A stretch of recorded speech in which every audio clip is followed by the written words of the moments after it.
नमस्ते विद्यार्थियों, स्वागत है आप सभी का संस्कृत की इस ऑनलाइन कक्षा में। आज हम कक्षा षष्ठी की पाठ्यपुस्तक रुचिरा के पहले पाठ अकारांत पुल्लिंग के प्रश्नोत्तर के वीडियो का दूसरा भाग देखने जा रहे हैं। पहले भाग में हमने 1 से लेकर क्रमांक 3 तक के प्रश्न हल कर लिए थे और इस वीडियो का लिंक आपको आई बटन में मिल जाएगा, आप वहां जाकर इसे देख सकते हैं। आइए हम आगे के प्रश्न हल करते हैं।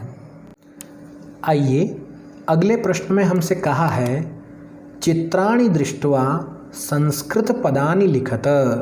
चित्राणि दृष्ट्वा, चित्रों को देखकर संस्कृत पदानि लिखत। इन चित्रों के लिए जो संस्कृत का पद या शब्द प्रयोग होता है वो लिखना है। हमें चित्र देखना है और उसके लिए जो संस्कृत शब्द इस्तेमाल किया जाता है वो लिखना है। पहला चित्र देखते हैं हम। देखिए 3 चित्रों की एक सीरीज़ आपके सामने है। सबसे पहले ये हाथी है। इस हाथी को संस्कृत में क्या कहते हैं? मैंने पहले प्रश्न में जब मैं शब्दों का उच्चारण करवा रहा था तो मैंने वहाँ शब्दों के अर्थ भी आपको बताए थे और वहाँ एक शब्द आया था गजह। ये देखिए शब्द आया था गजह, इसका अर्थ होता है हाथी। तो हाथी के लिए संस्कृत में जो पद प्रयुक्त होता है वह है गजह। कौवे के लिए जब मैं चित्र देखकर उच्चारण करवा रहा था तब मैंने कौवे और कोयल के बारे में कुछ बात की थी और वहाँ पर एक शब्द आया था कौवे के लिए। कौवे का एक नाम रखा था हमने और वो क्या था? संस्कृत का नाम काकह। संस्कृत का नाम था काकह। तो कौवे को संस्कृत में काकह कहते हैं। फिर ध्यान दीजिए ये सभी शब्द अकारांत हैं। गजह में से गज रहता है, काकह में से काक रहता है। और ये क्या है? ये है चंद्रमा। लेकिन चंद्रमा लिखेंगे तो चंद्रमा, म में आ की मात्रा है, ये तो आकारांत हो गया। हमें अकारांत चाहिए ना, तो शब्द होगा चंद्रह। ये देखिए चंद्रह, चंद्रह में अंत में अ है इसलिए ये अकारांत है। और शब्द देखते हैं। ये देखिए ताला, लॉक। अब आप अनुमान लगाइए कि इसे संस्कृत में क्या कहते होंगे? संस्कृत में इसे कहते हैं तालह। संस्कृत में इसका नाम है तालह। देखिए अकारांत है, विसर्ग जब हटा देंगे तो केवल ताल बचेगा और ल में अ की आवाज़ आ रही है। इसके लिए आपने एक शब्द पढ़ा था भल्लूकह। हमने जब चित्रों में आपको चित्र दिखा दिखा करके हम शब्दों का उच्चारण करवा रहे थे तब आपने इसके लिए एक शब्द पढ़ा था भल्लूकह। तो भल्लूकह भी अकारांत शब्द है, पर आपको एक और नया शब्द से परिचय आपका करवाते हैं। इसे कहते हैं रिक्षह। इसे रिक्षह भी कहा जाता है। देखिए ये भी अकारांत शब्द है, रिक्षह। भालू का एक नाम रिक्षह भी है। तो अब आपको भालू के 2 नाम याद हो गए, एक तो भल्लूकह और दूसरा रिक्षह। तीसरा ये देखिए, तीसरा कौन है? ये बिडालह। ये नर बिल्ली है, मेल कैट है, बिडालह। तो यहाँ पर ल भी अकारांत है। ये शब्द पूरा अकारांत है क्योंकि अंत में अ की आवाज़ आ रही है। बिडालह। आइए अगला प्रश्न देखते हैं। ये कहते हैं चित्रम दृष्ट्वा उत्तरम लिखत। चित्रम दृष्ट्वा, चित्र को देखकर उत्तरम लिखत, उत्तर लिखिए। पहले एक उदाहरण आपको दिया है। चित्र में बालक कुछ कर रहा है और प्रश्न पूछा है बालकः किम करोति। देखिए आपने अभी कुछ थोड़ी देर पहले चौथे प्रश्न में शब्द रूप बनाए थे, रिक्त स्थानों की पूर्ति की थी। चषकः, बलिवर्दः, बालकः, एक वचन थे ना वे सभी। यहाँ भी बालक एक ही है इसलिए बालकः। किम करोति, जब एक वचन के साथ क्रिया आती है तो उसमें अंत में ति आता है। जब एक वचन कर्ता के साथ क्रिया आती है तो उसमें क्या आता है? अंत में ति आता है। बालकः, बालक, किम करोति, क्या करता है? क्या कर रहा है बालक? पढ़ रहा है। तो देखिए बालकः, बालकः, बालक पठति, पढ़ता है। तो यहाँ जब एक वचन के लिए क्रिया लाएंगे तो पठति आएगा। आगे और देखेंगे हम कि क्या क्या द्विवचन के लिए किस तरह की क्रिया आती है और बहुवचन के लिए कैसी क्रिया आती है। लेकिन एक वचन के लिए जब शब्द का एक वचन होगा तो उसमें विसर्ग लगेगा और जब क्रिया का एक वचन होगा प्रथम पुरुष का तो उसमें ती का प्रयोग होगा। तो मैं समझता हूँ आप इस बात को ध्यान रखेंगे। अगला चित्र हम देखते हैं। देखिए, दो घोड़े दिख रहे हैं हमें चित्र में और दोनों दौड़ रहे हैं और पूछा है अश्वौ किम कुरुतः। अश्वौ, अब याद आया बलिवर्दौ, चषकौ, द्विवचन थे ना। अश्वौ यह भी द्विवचन है। क्यों? क्योंकि घोड़े दो हैं। अश्वौ किम कुरुतः, क्या करते हैं। जब बालक एक था तो करोति आया था। आपने देखा था पिछले उदाहरण में, जब बालक एक है तो करोति आया, लेकिन जब घोड़े दो हैं तो कुरुतः आया। पीछे क्या लगा? तह। पीछे किसकी आवाज़ आई? तह की। अश्वौ किम कुरुतः, तो क्या कर रहे हैं? दौड़ रहे हैं। दौड़ने को संस्कृत में कहते हैं धाव। धाव धातु का प्रयोग होता है। तो देखिए, अश्वौ धावतः, वहाँ पर हमने क्या किया था? वहाँ बालकः पठति था, क्योंकि बालक एक था इसलिए ती आया था। अब यहाँ पर घोड़े दो हैं इसलिए यहाँ भी देखिए कुरुतः और यहाँ धावतः। बालकः पठति लेकिन अश्वौ धावतः, बालक एक वचन था इसलिए एक वचन की क्रिया आई। यहाँ घोड़े दो हैं इसलिए द्विवचन की क्रिया आएगी धावतः। और देखते हैं, कुक्कुराहा किम कुर्वन्ति। कुक्कुराहा, देखिए चषकः एक वचन था, चषकौ द्विवचन था और चषकाहा हमने कहा था ना बहुवचन में आ की मात्रा लगकर विसर्ग लग जाता है, तो यानी ये कौन सा वचन है? बहुवचन है। कुक्कुराहा, कुत्ते। किम कुर्वन्ति, क्या करते हैं। क्या यहाँ एक कुत्ता है? एक कुत्ता होता तो करोति आता, दो कुत्ते होते तो कुरुतः आता, जैसे पहले घोड़ों के लिए आया कुरुतः, लेकिन यहाँ तो दो से ज़्यादा हैं, तीन कुत्ते हैं, तो क्या आया? कुर्वन्ति। अंति अंत में आएगा। जब बहुवचन के लिए कोई क्रिया आएगी, बहुवचनकर्ताओं के लिए, चूँकि कुक्कुराहा बहुवचन है, बहुत सारे हैं ना, तो उनके लिए जब क्रिया आएगी तो उसमें अंति की आवाज़ आपको आएगी। क्या कर रहे हैं ये कुत्ते? देखिए उत्तर देते हैं हम, कुक्कुराहा बुक्कन्ति। चूँकि बहुत सारे कुत्ते हैं तो बुक्कन्ति, भौंक रहे हैं। हमने क्रिया बहुवचन की ही लगाई है क्योंकि हमारा कर्ता जो कुक्कुराहा हैं वो बहुवचन है। कुक्कुराहा, कुत्ते, बुक्कन्ति, भौंक रहे हैं। अगर एक कुत्ता भौंक रहा होता तो बुक्कति कहते, जैसे पठती आया था वैसे ही बुक्कति। अगर दो कुत्ते होते तो बुक्कतः कहते, धावतः की तरह, लेकिन यहाँ बहुत सारे कुत्ते भौंक रहे हैं इसलिए बुक्कन्ति। आइए आगे के चित्र देखते हैं। छात्रौ किम कुरुतः, देखिए औ की मात्रा लग रही है, चषकौ की तरह द्विवचन है, तह आ रहा है धावतः की तरह, दो घोड़े दौड़ रहे थे ना, और यहाँ भी दो बच्चे खड़े हैं, यानी ये द्विवचन है। छात्रौ किम कुरुतः, क्या कर रहे हैं लड़के? खड़े हैं।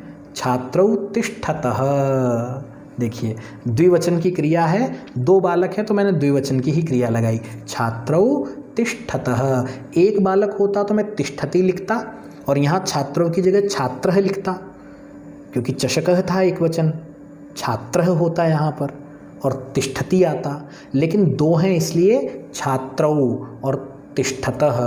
अगर दो से ज़्यादा होते तो जैसे बलिवर्दाहा, चषकाहा बनाया था आ की मात्रा विसर्ग लगाकर, छात्राहा और कुर्वन्ति की तरह तिष्ठन्ति हो जाता। तो आपको समझ में आया यहाँ छात्रौ क्यों आया? क्योंकि ये दो छात्र हैं, द्विवचन का रूप है। और तिष्ठतः क्यों आया? क्योंकि क्रिया इन दो के लिए हो रही है इसलिए द्विवचन की क्रिया लगाई है। आइए अगला चित्र देखते हैं। कृषकः किम करोति। कृषकः, चषकः की तरह एक वचन, अकेला किसान नजर आ रहा है, अकेला किसान है इसलिए एक वचन। करोति, जैसे एक बालक पढ़ता था तो पठती आया था ना, तो एक बालक एक किसान के बारे में पूछा है इसलिए करोति आएगा। क्या कर रहा है किसान? कृषकः किम करोति। कृषकः क्षेत्रम कर्षति। कृषकः किसान, क्षेत्रम कर्षति, खेत को जोत रहा है, खेत को खींच रहा है, खेत में जुताई कर रहा है। कर्षति, अगर दो किसान होते तो कृषकौ आता और यहाँ कर्षतः आता। अगर बहुत सारे किसान होते तो कृषकाः आता और कर्षन्ति आता, लेकिन हमारा किसान कितना है, एक ही है, इसलिए कृषकः और कर्षति आया। आइए अगला चित्र है गजौ किम कुरुतः। यहाँ दो हाथी हैं और दोनों हाथी द्विवचन का प्रयोग हुआ है। गजौ किम कुरुतः, उत्तर देखें, गजौ चलतः। हाथी क्या कर रहे हैं, हाथी चल रहे हैं। एक होता तो गजः चलती और द्विवचन है इसलिए गजौ चलतः। अगला प्रश्न है पदानि संयोज्य वाक्यानि रचयत। पदानि पदों को, शब्दों को संयोज्य मिलाकर वाक्यानि रचयत, वाक्यों की रचना कीजिए। यहाँ इस एक सेक्शन में, इस एक खंड में कुछ शब्द दिए हैं और यहाँ भी कुछ शब्द दिए हैं। यहाँ पर कर्ता हैं और यहाँ क्रियाएं हैं, हमें इन्हें मिलाना है। देखिए गजाहा कौन सा वचन है, बहुवचन है ना।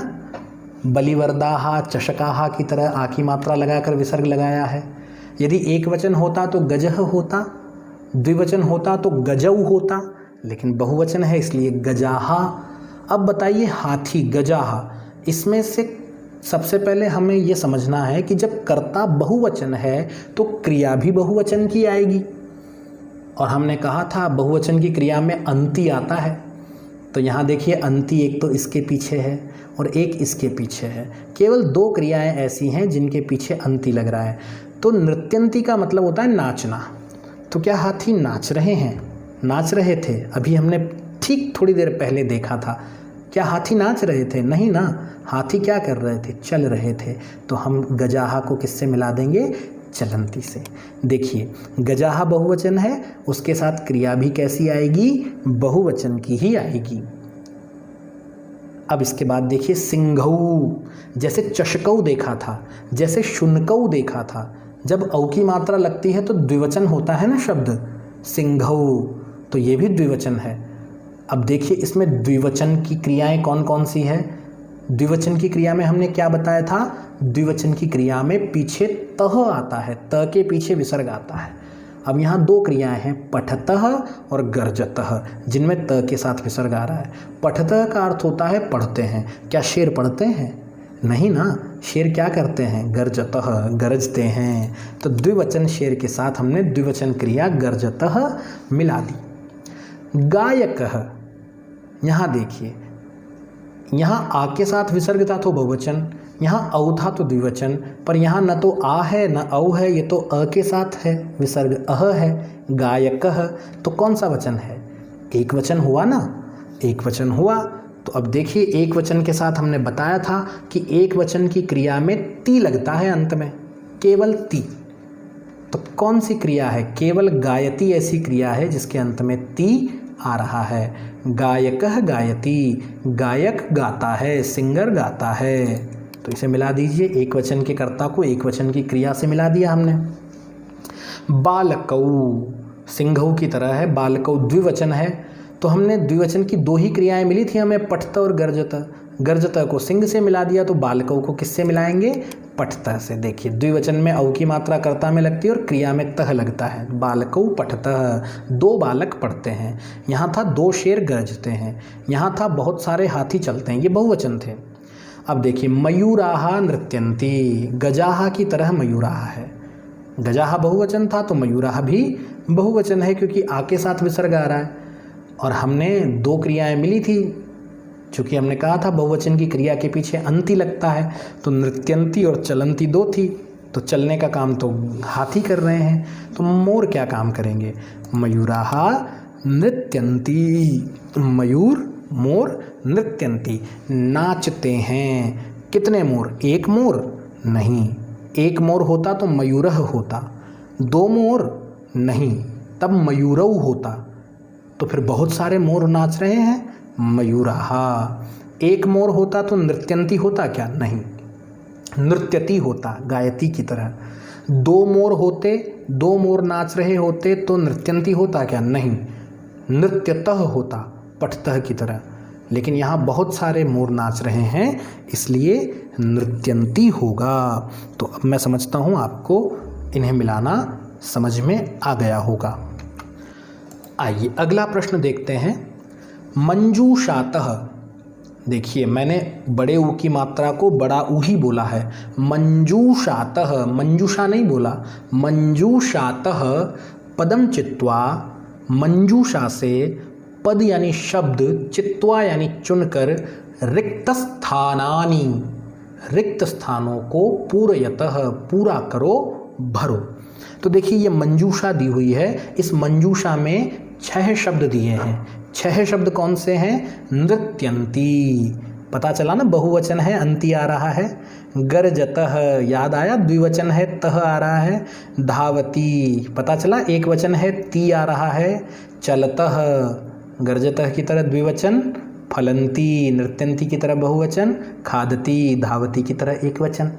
अब इन्हें आपको इनके सही कर्ता के अनुसार जमाना है।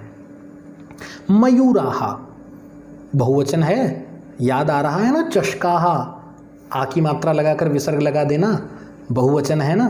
तो बहुवचन की क्रियाएं कौन कौन सी बताई हमने? नृत्यन्ती और फलंती। तो मयूर फल देते हैं क्या? मोर फल देता है क्या? नहीं ना, मयूर तो नृत्यन्ती, नाचते हैं। तो मयूराहा नृत्यन्ती, मयूर नाचते हैं। बहुवचन की क्रिया के साथ बहुवचन का कर्ता, बहुवचन के कर्ता के साथ बहुवचन की क्रिया लगा दी हमने। अब देखिए गजऊ, द्विवचन है ना, औ की मात्रा लगी है, चषकऊ, 2 हाथी है ना यहाँ पर। अब जब 2 हाथी हैं तो क्रिया भी 2 की आएगी, 2 द्विवचन की। तो देखिए द्विवचन की 2 ही क्रिया है, गर्जतः और चलतः। तो हाथी गरजता है या चलता है? हाथी तो चलता है, इसलिए गजऊ चलतः। वृक्षाहा, देखिए मयूराहा की तरह, मयूराहा आ की मात्रा विसर्ग, वृक्षा में भी आ की मात्रा विसर्ग। बहुत सारे वृक्ष हैं, बहुवचन। अब नृत्यन्ती मयूर के साथ आ गया तो वृक्ष के साथ क्या आएगा? फलंती आएगा, सहज सी बात है, क्योंकि बहुवचन की क्रिया के अंत में अंती होता है। वृक्षाः फलंती। सिंघौ, गजौ की तरह। तो आप अनुमान लगा सकते हैं अब कि यहाँ पर गर्जतः आएगा। ऐसे ही वानरः, अब ये एक वचन का है, क्योंकि न तो इसमें आ की मात्रा लगकर विसर्ग लगा है, न औ की मात्रा लगी है। ये तो बालकः के जैसा है, चषकः के जैसा है, अ के पीछे विसर्ग। वानरः एक वचन, एक ही बंदर है। और एक वचन की क्रियाएं कौन सी हैं? धावती और खादती। तो बंदर दौड़ेगा या खाएगा? बंदर तो खाएगा। तो देखिए वानरः खादती, बंदर खाता है। और फिर अंत में एक और बचा अश्वः, ये भी वानरः की तरह है, अ के बाद विसर्ग। ये भी अकेला है बेचारा, तो खाने का काम तो बंदर ने कर लिया। तो अब हाथ, इस घोड़े के हिस्से में कौन सा काम बचा?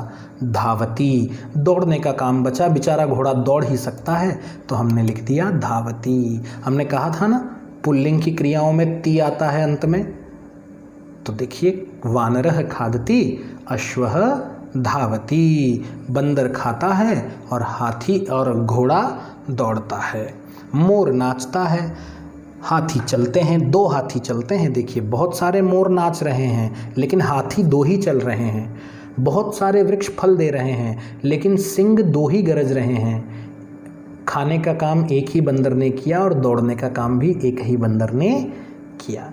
तो अब आपको समझ में आने लगा होगा कि संस्कृत के सेंटेंसेस की फॉर्मेशन कैसे होती है, संस्कृत के वाक्य कैसे बनते हैं। कर्ता एक वचन हो तो कौन सी क्रिया आती है, कर्ता द्विवचन हो तो कौन सी क्रिया आती है, और कर्ता बहुवचन हो तो कौन सी क्रिया आती है। तो ये बात आपको समझ में आ गई होगी। आइए अगला प्रश्न देखते हैं।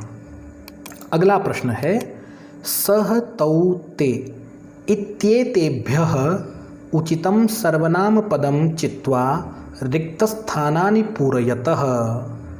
सह तौ ते, हमने आपको बताया था जब पाठ पढ़ा था आपने, तत् शब्द आया था। तत् और एतत् 2 शब्दों के बारे में बताया था पाठ में। तत् शब्द का प्रयोग होता है दूर रखी वस्तुओं के लिए, और एतत् शब्द का प्रयोग होता है पास रखी वस्तुओं के लिए।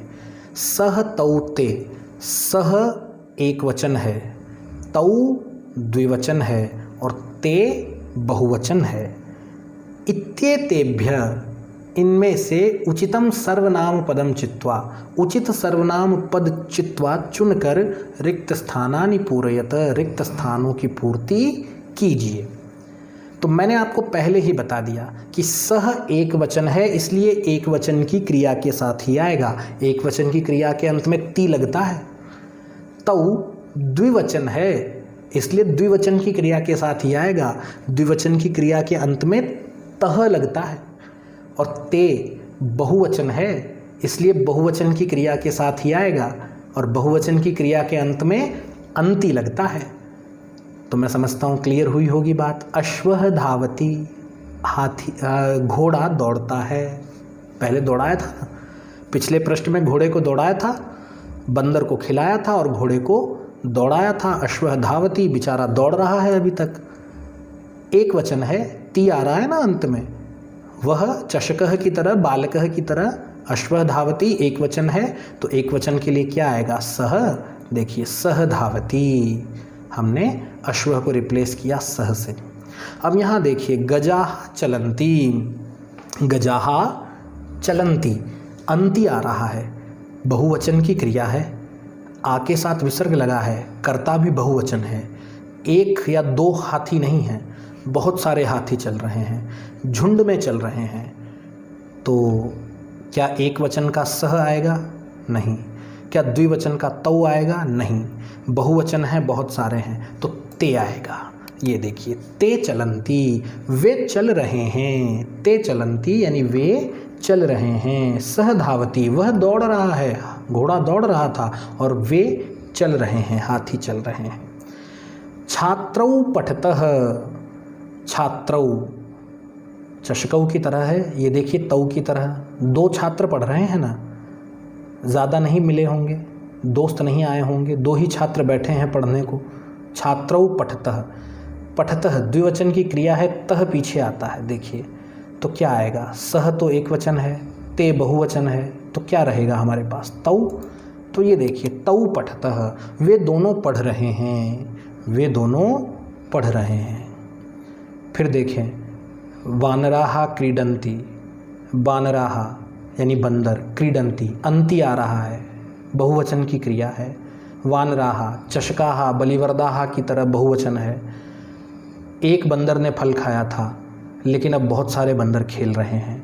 वानराः क्रीडन्ति, तो जब बहुत सारे हैं, बहुवचन है, तो सह तौ ते में से क्या आएगा? बहुवचन के लिए ते आएगा। तो ये देखिए ते क्रीडन्ति। अब गायकः गायति, हमने पिछले प्रश्नों में एक गायक से गाना गवाया था, अकेला था बेचारा। गायकः एक गायक, गायति गाता है। कैसे पता चला एक है? क्योंकि क्रिया में ती आ रहा है। ऐसी क्रिया तो एक वचन कर्ता के साथ ही आती है। गायकः में देखिए अ के साथ विसर्ग है। दो होते तो औ आ जाता, बहुत सारे होते तो आ की मात्रा लगकर विसर्ग आता, लेकिन अकेला है बेचारा, इसलिए एक वचन है। गायकः गायति, एक वचन के साथ क्या आएगा? सह आएगा। ठीक है, सह लगा देते हैं। सह गायति, वह गाता है, गा रहा है। सह गायति। आखिर में देखें मयूराः नृत्यन्ति, मयूराः यानी मोर, नृत्यन्ति। फिर देखो बहुत सारे हाथी चल रहे थे, बहुत सारे बंदर खेल रहे थे, तो मोर क्यों पीछे रहेंगे? उन्होंने कहा हम भी नाचेंगे।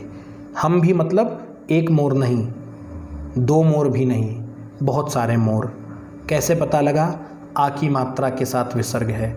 चषकाः बलिवर्दाः सौचिकाः बहुवचन हो गया। नृत्यन्ति, क्रिया के अंत में अंति आ रहा है, यानी बहुवचन की क्रिया है। मयूराः नृत्यन्ति, बहुत सारे मोर नाच रहे हैं जब हाथी चल रहे हैं, बंदर खेल रहे हैं, गायक गा रहा है, छात्र पढ़ रहे हैं, घोड़े दौड़ रहे हैं, तो मयूर क्यों चुप बैठेंगे? मोर क्यों चुप बैठेंगे? उन्होंने कहा हम भी नाचेंगे। और एक नहीं नाचा, बहुत सारे नाचे, इसलिए बहुवचन आया। मयूराः नृत्यन्ति, तो क्या आएगा? बहुवचन के साथ आएगा ते। ते नृत्यन्ति, वे सब नाचते हैं। तो आपको सह तौ ते का प्रयोग करना अब आ गया होगा।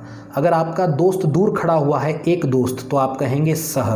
दो खड़े हैं तो तौ, और बहुत सारे खड़े हैं तो ते। सह तिष्ठति तौ तिष्ठतः ते तिष्ठन्ति। आइए, बंदरों को खिलाने दौड़ाने के बाद, मयूरों को नचाने के बाद, हाथियों को चलाने के बाद कुछ बातें हैं जो ध्यान में रखने की हैं। पाठ के अंत में आपको वो बातें बताते हैं। पहली बात है, संस्कृते त्रीणि लिंगानि भवन्ति। संस्कृते यानी संस्कृत में त्रीणि लिंगानि, 3 लिंग भवन्ति होते हैं। 3 लिंग होते हैं, 3 जेंडर होते हैं। पुल्लिंगम, स्त्रीलिंगम, नपुंसक लिंगंच। पहला होता है पुल्लिंग, दूसरा होता है स्त्रीलिंग और तीसरा होता है नपुंसक लिंग। मैंने आपको पाठ पढ़ाते हुए कहा था, पुल्लिंग का मतलब ये नहीं है कि यह पुरुष जाति का ही बोध करवाएगा। स्त्रीलिंग का मतलब यह नहीं है कि यह स्त्री जाति का ही बोध करवाएगा। नपुंसक लिंग का मतलब यह नहीं है कि यह निर्जीव वस्तुओं का ही बोध करवाएगा। ऐसा नहीं है, यह शब्दों के लिंग हैं। अकारांत शब्द होगा तो पुल्लिंग होगा, आकारांत शब्द होगा तो स्त्रीलिंग होगा। नपुंसक लिंग के लक्षण भी आपको बताएंगे जब हम इस विषय को व्याकरण में विस्तार से आपको पढ़ाएंगे। तो पहली बात ये ध्यान रखें कि संस्कृत में 3 लिंग होते हैं, पुल्लिंग, स्त्रीलिंग और नपुंसक लिंग। दूसरी बात क्या ध्यान रखें, संस्कृते त्रयः पुरुषाः भवन्ति। संस्कृते यानी संस्कृत में, त्रयः यानी 3, पुरुषाः पुरुष, भवन्ति। देखो 3 है तो बहुवचन हुआ ना, तो आ के साथ विसर्ग आया है, पुरुषाः। संस्कृते त्रयः पुरुषाः, 3 पुरुष, भवन्ति, और क्रिया में भी अंति लग रहा है बहुवचन के साथ। 3 पुरुष होते हैं। कौन कौन से पुरुष होते हैं? प्रथम पुरुषः, फर्स्ट पर्सन, प्रथम पुरुषः, ये थर्ड पर्सन होता है। मध्यम पुरुषः, यह सेकंड पर्सन होता है। उत्तम पुरुषश्च, ये फर्स्ट पर्सन होता है। इसके बारे में भी आपको विस्तार से एक अलग वीडियो बनाकर बताएंगे। और तीसरी बात जो याद रखने की है वो है, संस्कृते, संस्कृत में त्रीणि वचनानि, 3 वचन भवन्ति, होते हैं। संस्कृत में 3 वचन होते हैं, एक वचनम, द्विवचनम, बहुवचनंच। आपका एक दोस्त है तो एक वचन होगा, 2 दोस्त हैं तो द्विवचन होगा, और बहुत सारे दोस्त हैं तो बहुवचन होगा। एक मिठाई खाएंगे तो एक वचन, 2 मिठाई खाएंगे तो द्विवचन, और बहुत सारी मिठाई खाएंगे तो बहुवचन। तो इस तरह वचन को भी जानें। हम इसके बारे में भी आपसे एक अलग वीडियो, इन सभी विषयों पर अलग अलग वीडियो बनाकर, छोटे छोटे वीडियो बनाकर आपको बताएंगे, और आपको ये भी बताएंगे कि इनका आपस में क्या संबंध होता है, किस तरह इनका आपस में कॉम्बिनेशन होता है और वाक्य बनते हैं। तो इस तरह हमने आपको आपके पहले पाठ अकारांत पुल्लिंग के प्रश्नोत्तर हल करवाए। अब आप सब, हमारा काम यहाँ ख़त्म हुआ। अब आपका काम शुरू होता है। आप सभी विद्यार्थी इन प्रश्न उत्तर को साफ हैंडराइटिंग में, सुंदर हैंडराइटिंग में, सुंदर हस्तलेख में, और बिना मात्रा की गलती किए। देखिए, मैंने मात्राओं के बारे में कितनी बातें की बीच बीच में आपसे। तो बिना मात्राओं की गलती के, कोई मात्रा की गलती नहीं होनी चाहिए। जहाँ छोटी मात्रा लगनी है, ह्रस्व मात्रा लगनी है, वहाँ ह्रस्व लगे। जहाँ दीर्घ मात्रा लगनी है, वहाँ दीर्घ लगे। और तीसरी बात, व्यवस्थित रूप से। व्यवस्थित का मतलब सीधी लाइन में लिखें। ऐसा नहीं कि नीचे से शुरू हो और ऊपर माउंट एवरेस्ट तक आपकी पंक्तियाँ चढ़ जाएं। व्यवस्थित लिखें। शब्दों के बीच बराबर दूरी रहे, 2 लाइन के बीच पर्याप्त गैप रहे, इसे व्यवस्थित रूप से लिखना कहते हैं। इस प्रकार आप इसे अपनी नोटबुक में लिखें। बहुत बहुत धन्यवाद आपका।